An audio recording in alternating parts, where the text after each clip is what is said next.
Guys, it's Valentine's Day today. You've been warned. I'm Charlie Sykes. Sunday Insight starts right now.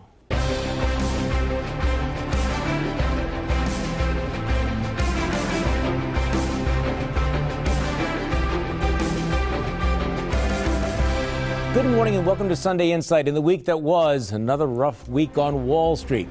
Big wins for Bernie Sanders and Donald Trump in New Hampshire. See you later. Chris Christie and Carly Fiorina drop out. Can Ben Carson be far behind? 5 years after the introduction of Act 10, a think tank estimates that the collective bargaining law saves state taxpayers more than $5 billion. A big victory for Wisconsin and 26 other states in the U.S. Supreme Court. Justices put a hold on the Obama administration's so-called Clean Power Plan. And voters around here get ready to go to the polls on Tuesday. But we start with Thursday night's Democratic debate right here in Milwaukee. Just 2 days after she felt the burn in New Hampshire, losing the state by more than 20 points, Hillary Clinton faced off against challenger Bernie Sanders at UWM. The one-time frontrunner has seen her lead in the polls shrink as she continues to be dogged by questions surrounding an FBI probe of her handling of national security secrets on her private email system. On Thursday, the candidates clashed on foreign policy, race relations, and who was a stronger supporter of President Obama. The kind of criticism that we've heard from Senator Sanders about our president, I expect from Republicans. I do not expect from someone running for the Democratic nomination to succeed President Obama. Last I heard, we lived in a democratic society.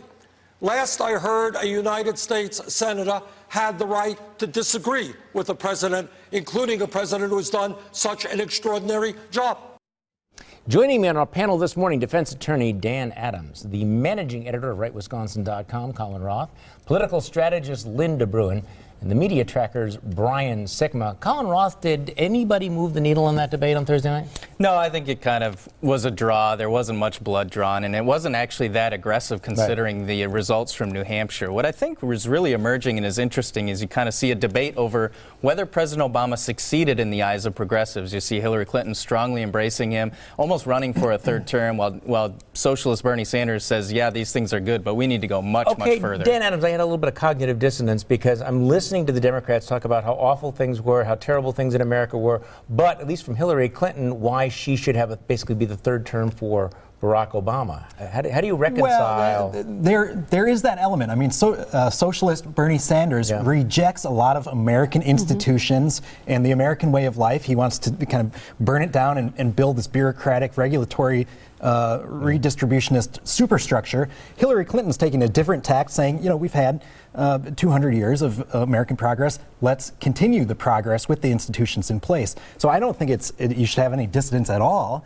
I think you should say, well, here's somebody who wants to improve the model. Okay, your reaction, Brian Sikma. Well, I'm struck by the fact that there actually is not that big of a difference between these two candidates outside of a slight varying degree. I mean, both candidates were on that stage arguing that, well, we want to redistribute wealth. We want to go out and use the power of government to take from people who have and give to people who have not. We want to make people dependent upon government. The question is to what degree and how fast do we do that? Oh, see, go ahead. I think there's some major differences, and it was nice to see a debate where you actually had two people talking and getting really in depth, because in the Republican debates, because there's been so many challengers, it's been hard to get to substance. Bernie Sanders was much more the idealistic, broad idea stuff, but when you actually tried to put money to his proposals, a 40% increase in the size of the government to achieve it, when he talked about going after the wealthy, and he was very passionate about that.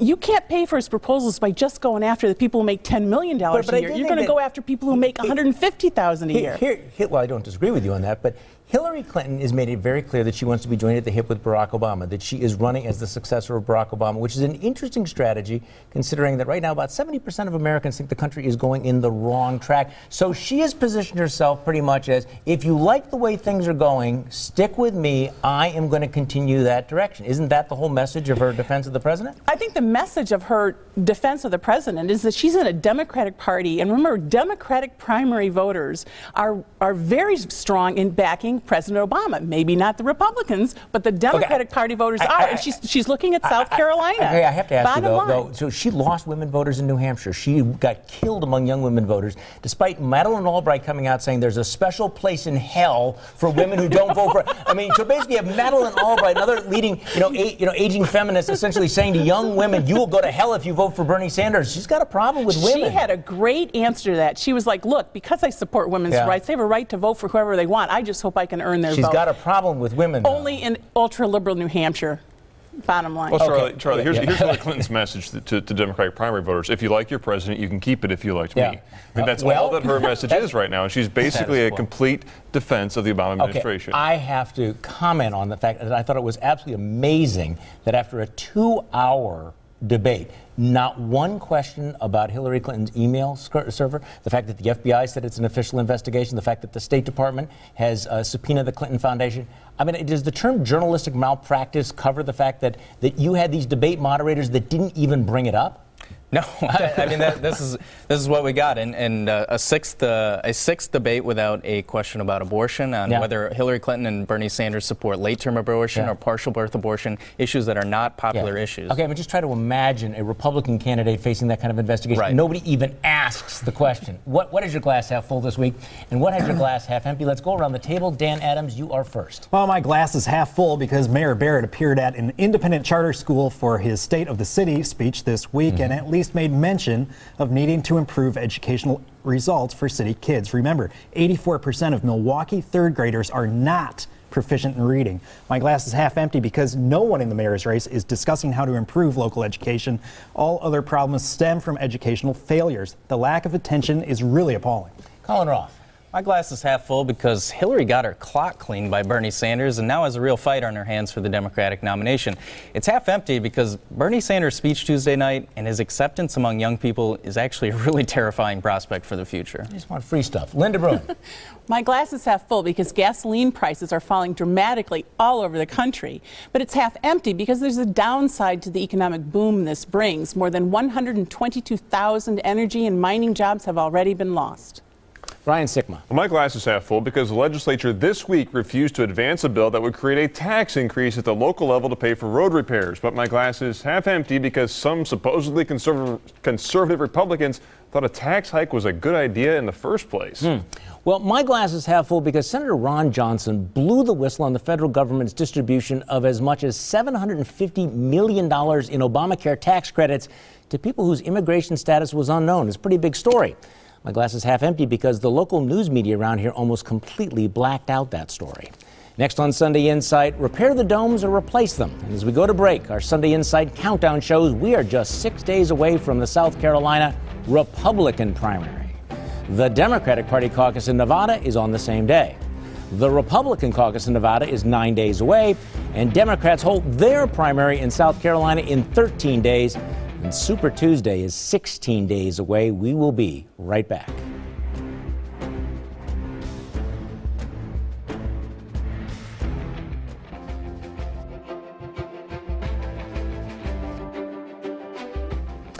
An iconic Milwaukee institution is crumbling. The Mitchell Park domes closed for emergency repairs, and county officials say that it could cost as much as $75 million to replace the aging structures, which have been a part of the landscape and the city culture since they opened in the 1960s. But age and deferred maintenance have taken the toll, and when concrete began to fall, officials closed them down, forcing the cancellation of tours and scheduled weddings. So the question is now, what do we do? Is it worth spending that kind of money to preserve a Milwaukee tradition? Lynne DeBruin?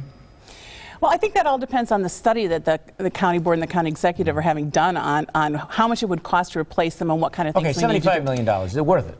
I think if you can modernize the domes, where you keep the kind of the classic parts of the old building that people like, but modernize it, if voters, are into this and agree with this, then we should. I think there should be some sort of non-binding referendum or something, because once if you're talking $10 million, the county bonding's fine, but $75 million. It doesn't have to all be taxpayer money, though, does it? Well, yeah, no, it doesn't. No. And there's a Friends of the Burner, there's a Friends of the Domes group that they're not big fundraising. But the bottom line is, if it's going to cost $30, $40, $50, $75 million, I think at that point, county government needs to bring in the wishes of the community. This is what deferred maintenance looks like. You were chairman of the Finance Committee of the county board, during some of this period. Yeah, and under my watch, there have been occasional studies, like 95, 2002, and when I was finance chair, there was about $750,000 to $1 million put in improvements, such as the lighting and that type of thing. But back then, there wasn't the clear indication of where we're going. On the other hand, should we have foreseen this? Yes. It's a 60-year-old building, and you need to fix or replace them at that so point. what kind of a priority should we put on this, Collin Roth? It's really tough when you consider all the issues that Milwaukee and Milwaukee County have to be putting $75 million into the domes. But I think this is an institution, and there should be some public input on whether this is the type of money we want to spend. Okay, Dan Adams. I kind of agree with Lynn that we should have some type of referendum. We have all these type of cultural institutions, the zoo, other parks. You know, the MMAC and other groups have been trying to have a comprehensive review of all of our cultural assets, and then come to the region and say, what are you willing to pay for it? Because these things aren't free. You know, $75 million is equal to the county's expenditure on we should have a referendum like we had on the streetcar. We should have a referendum like the one we had on the Bucks Arena. Come on, we don't have a referendum for everything. We should, though. You're talking $75 million for a cultural attraction, given how Milwaukee County is more of a conservative community.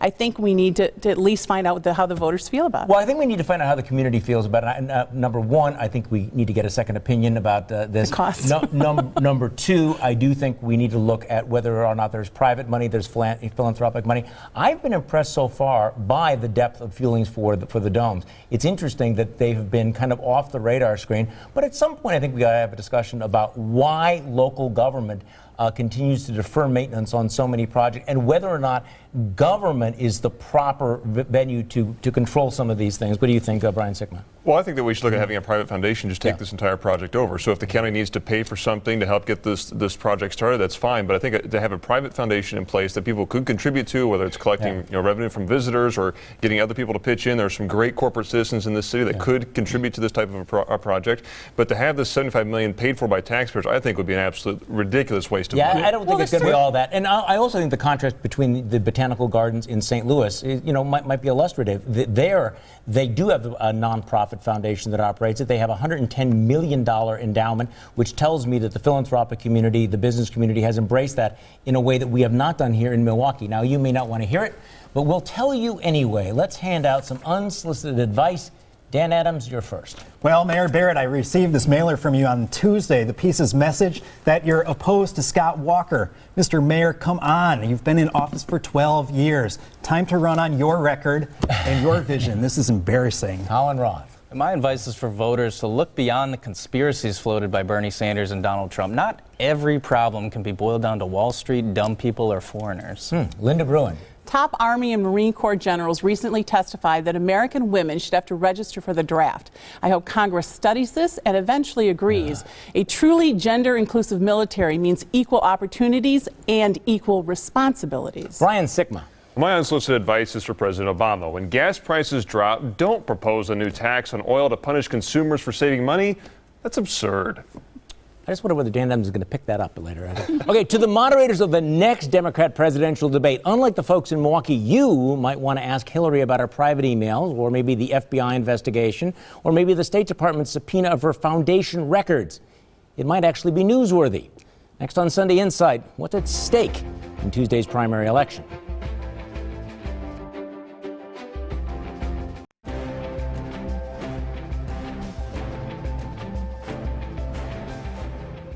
With all of the attention focused on the presidential race, it's easy to overlook the fact that we have an election of our own around here. Tuesday is the nonpartisan primary election that will decide who moves ahead in the race for Milwaukee County Executive, Milwaukee Mayor, and perhaps most important of all, State Supreme Court. Incumbent Justice Rebecca Bradley is being challenged by Milwaukee Judge Joe Donald and by Madison area Liberal Judge Joanne Kloppenburg. The two top vote-getters will advance to the April 5th general election. Give me your sense of the state of that race, Brian Sikma. Well, I think that Bradley and Kloppenburg will advance through this phase. I think we'll see Donald eliminated in this round. Why? Well, because I think people don't pay a lot of attention to him. He's got some Milwaukee base for sure, but the people that turn out in these primaries are hardcore true believers. And I think that part of the voting block is going to go for Kloppenburg because she is someone who represents the very left-wing establishment that's based out of Madison, but has tentacles across the state of Wisconsin. Okay, do you see it the same way? Well, unfortunately, I think that Joe Donald doesn't have that natural base. But, I kind of look at this as baseball cards. When you're a kid, you compare players and look at stats and have kind of an objective view of who the better player is. I wish voters in this case would do the same, because I think if you look at Joe Donald's stats vis-a-vis the other two, he's much better positioned to be a good judge going forward. Well, I think Brian's right there. Weird analogy, by the way, in the baseball cards.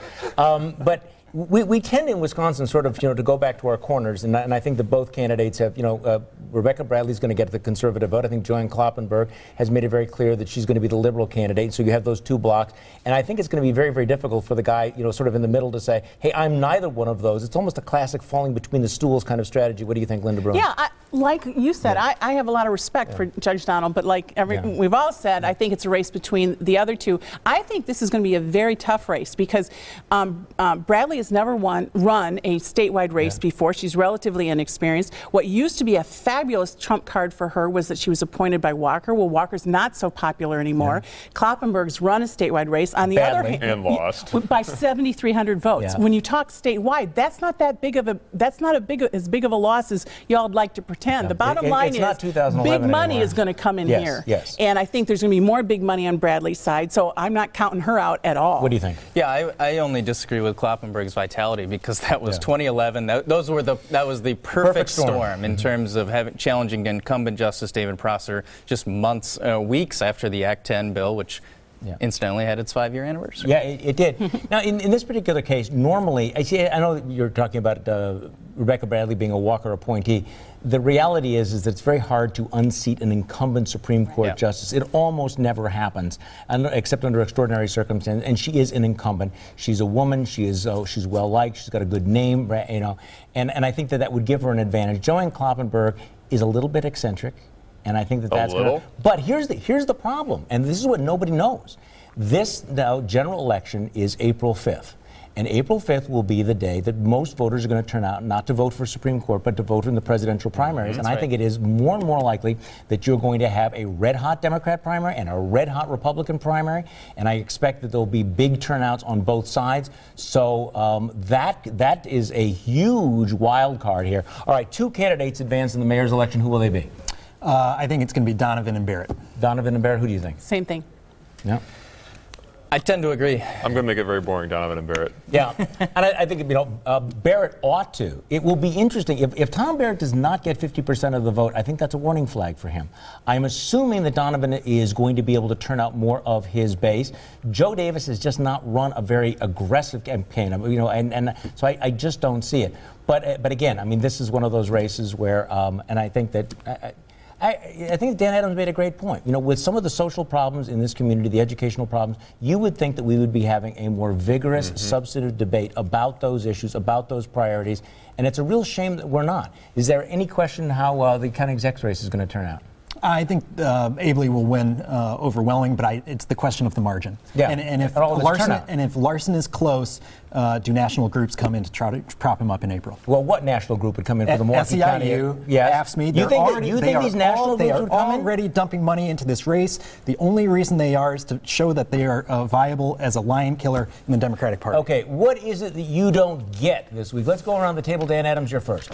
I don't get why Justice Rebecca Bradley joined a decision this week to allow warrantless searches of homes based on police, or in other words, government fantasies. Listen, the Fourth Amendment matters, just like the First and Second.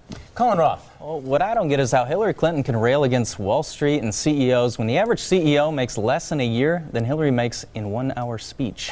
Lynne DeBruin. Well, what I don't get are voters who say they're torn between supporting Donald Trump and Bernie Sanders, with wildly different personalities and totally opposing political views. It's insane that any voter would consider choosing between those two. Brian Sikma. Well, what I don't get is why Bernie Sanders supporters are upset that their candidate won the New Hampshire primary with 60% of the vote, but must split New Hampshire's delegates 50-50 with Hillary Clinton. Hey, guys, it's just socialism applied to votes. Well, what I don't get is why Governor Scott Walker and state legislators have not been more vocal celebrating the fact that Act 10 has saved taxpayers $5 billion so far. Guys, it is okay to spike the football.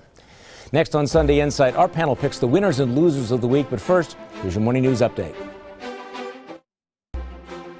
It's time for our panel to pick the winners and losers of the week. Dan Adams, you're first. Well, my winner is Bernie Sanders, from hippie socialist zero to Democratic Party hero. I don't get how the most highly credentialed Democratic candidate for president of her generation is losing to this guy. My losers are both major political parties. Clearly, there's a disconnect between what they're selling and what voters are buying. We might be witnessing a historic political realignment that leaves both parties in the dust. Collin Roth. And my winner this week is Act 10. 5 years ago last week, Governor Scott Walker introduced a budget repair bill. 5 years later, $5 billion in taxpayer savings. Amazing.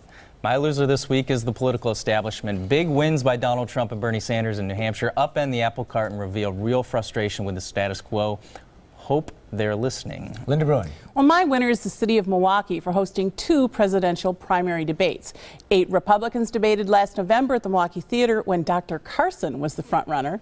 And last Thursday, Clinton and Sanders squared off. It's great to have Milwaukee in the political limelight. My loser is Governor Walker. Despite Walker's statements that he was surprised by abuse allegations at Lincoln Hills School for Boys, records show that his administration and his own office were told of sexual assaults at the school back in 2012 when an outraged Racine County stopped sending kids there and complained directly to Walker's office. The FBI is now investigating the alleged assaults and potential cover-ups. Brian Sikma. My loser this week is Judy Woodruff, one of the moderators of the Democratic debate here in Milwaukee. Woodruff gave money to the Clinton Foundation, and maybe that conflict of interest explains why Clinton wasn't asked about Benghazi or the ongoing FBI probe into her secret email system. My winner this week is Wisconsin Attorney General Brad Schimmel, who helped lead the fight against the Obama administration's attempt to shut down coal-fired power plants. This week, the U.S. Supreme Court said the new regulation can't go into effect until all legal challenges are resolved. Well, my loser, Hillary Clinton, who got her clock cleaned in New Hampshire by a 74-year-old socialist who beat her by 23 percentage points. Not looking quite so inevitable after all. Winner, Wisconsin and the other 26 states that succeeded in getting the U.S. Supreme Court to block implementation of the Obama EPA's Clean Power Plan, the rule that would have cost billions of dollars and killed thousands of jobs here. Thanks for joining us, and remember to join me for my radio show on Monday morning on News Radio 620 WTMJ from 8:30 until noon. Have a great week.